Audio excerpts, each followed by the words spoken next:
चक्की वाली रामसुखी। कोयला गांव के रघुनाथ और उसकी पत्नी सरला ने उनकी इकलौती पुत्री रामसुखी की शादी मानगरोल कस्बे के एक मध्यम वर्गीय परिवार में की थी।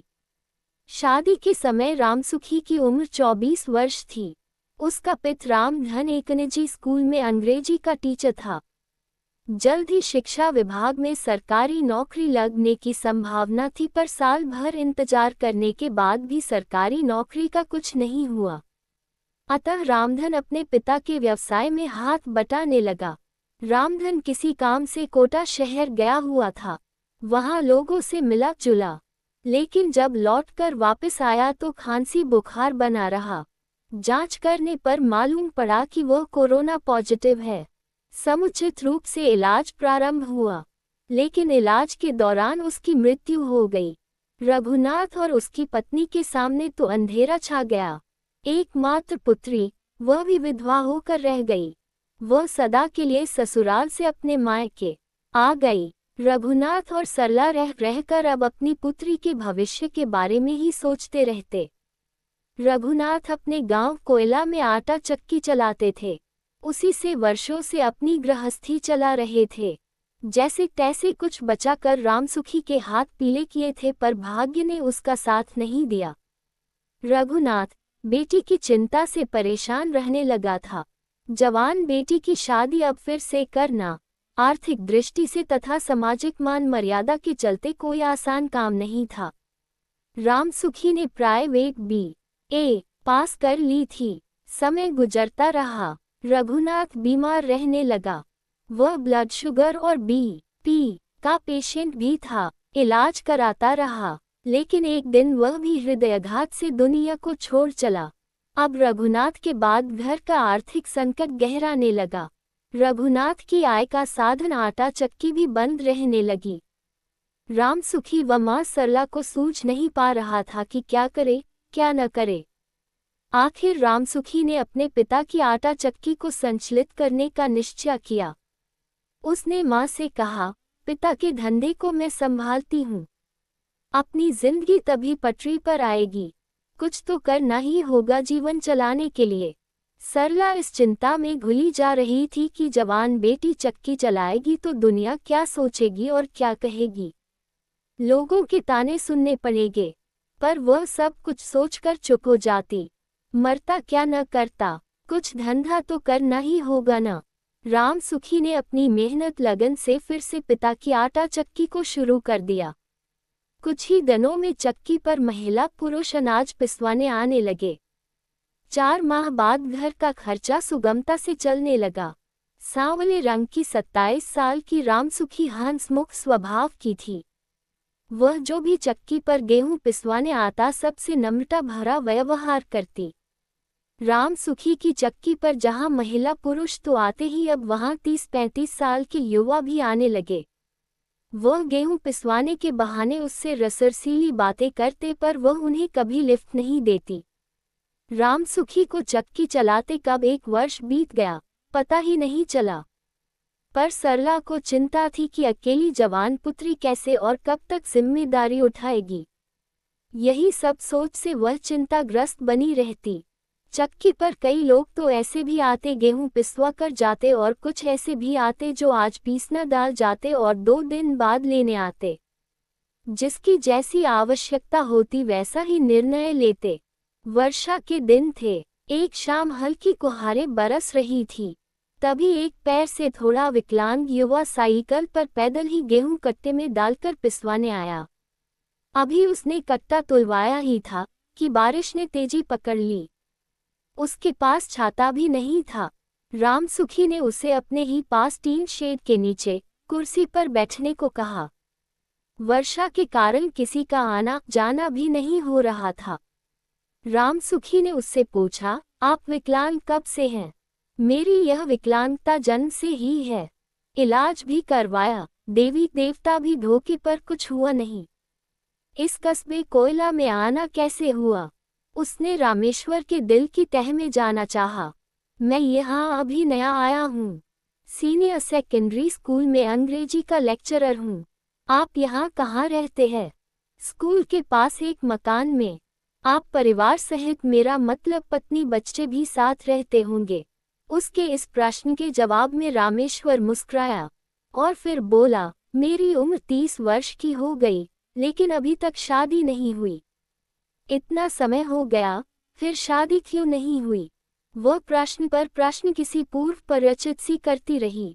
आजकल सब नौकरी वाले से शादी करना पसंद करते हैं, इसलिए अब कोई संभावना बन सकती है। पहले जो भी रिश्ते आते वह पैर की विकलांगता और बेरोजगारी के चलते आगे नहीं बढ़ सके। मैंने पहली बार ही यहाँ आपके गांव में ज्वाइन किया है। बातें करती वह एकदम उठी और जो पीपा पिस गया उसे हटाकर दूसरा पीपा लगा दिया और फिर से बातें करने लगी। आपको लग रहा होगा कि मैं भी अपने बारे में कुछ बताऊं। अच्छी बात है, बताइएगा, रामेश्वर ने उत्सुकता दिखाई। मेरा नाम रामसुखी है। मैंने BA किया हुआ है। मैं अपने माता पिता की इकलौती संतान हूँ।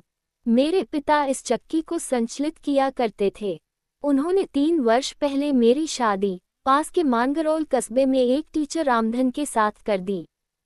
वह भी सरकारी स्कूल में टीचर बनने के प्रयास में थे। तब तक वह निजी स्कूल में पढ़ाते थे, लेकिन उनका साथ जल्द ही टूट गया। वह कोरोना से पीड़ित हो गए। कई दिनों के इलाज के बाद वह इस दुनिया को अलविदा कह गए। मेरे पिता रघुनाथ व मां सरला को इस हादसे से बहुत गम हुआ। पिता भी बीमार रहने लगे और उनकी भी 4 माह पूर्व डेथ हो गई।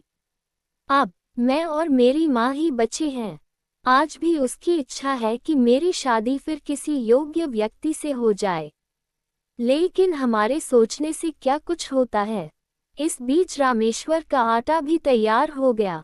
रामसुखी ने उसे तो लगकर कट्टे का मुंह सुतली से बांध उसे साइकिल के लगेज पर रख दिया, लेकिन अभी भी हल्की फुहारें आ रही थी।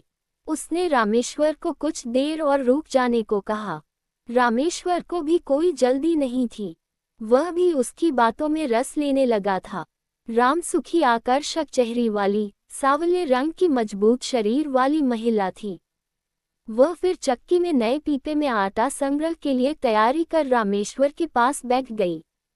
इस बार दोनों ने एक दूसरे को अपनेपन की आंखों से देखा। दोनों की कुछ समय तक और बातें होती रही। तभी वर्षा की रिमझिम रुक गई। रामेश्वर साइकिल लेकर धीरे धीरे पैदल जाने लगा।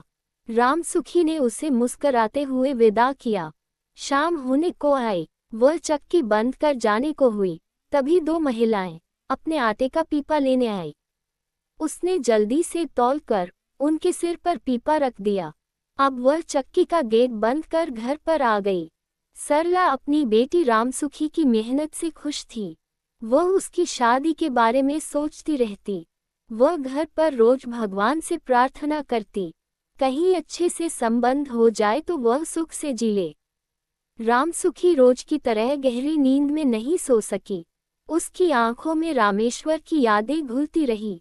उसी के ख्यालों में देर रात तक जागती रही। अब पता नहीं कब उससे मिलना होगा, यही सोचती उसे नींद आ गई।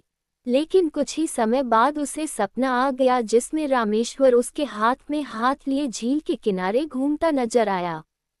उधर रामेश्वर भी खाना खा कर लेटा, पर आंखों में नींद का दूर दूर तक पता नहीं। बस रामसुखी के युवाग्दरा ये बदन की हंसती हुई आंखें बार बार दल में थक थक करती रहीं। एक बार तो उसे लगा कि वह चक्की पर कोई बहाना बनाकर पहुंच जाए। हर दिन मिलने की याद अपना ये रखने वाला रामेश्वर आखिर 10 दिनों बाद फिर शाम को चक्की पर गेहूं पिसवाने पहुंच गया।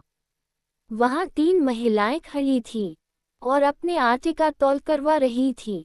रामेश्वर वहां पड़ी एक कुर्सी पर किसी अनजाने अधिकार के साथ बैठ गया।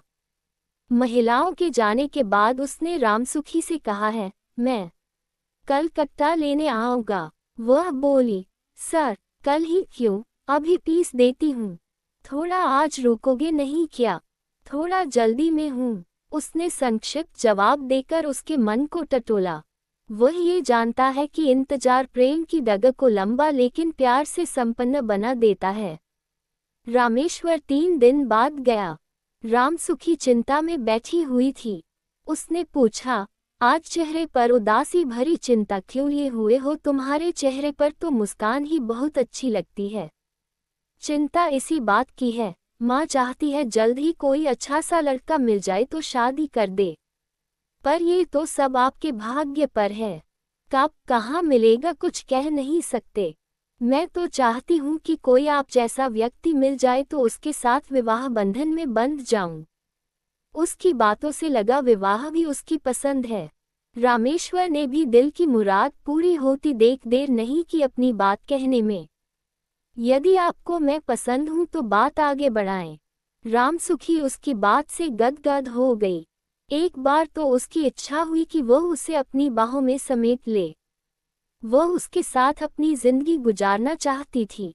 रामसुखी बेहद खुश थी। अब उसकी माँ की चिंता सदा के लिए दूर हो जाएगी। उसने रामेश्वर को रविवार को सुबह अपने घर पर आने के लिए आमंत्रित किया और घर का पता बताकर समय पर आने का आग्रह किया।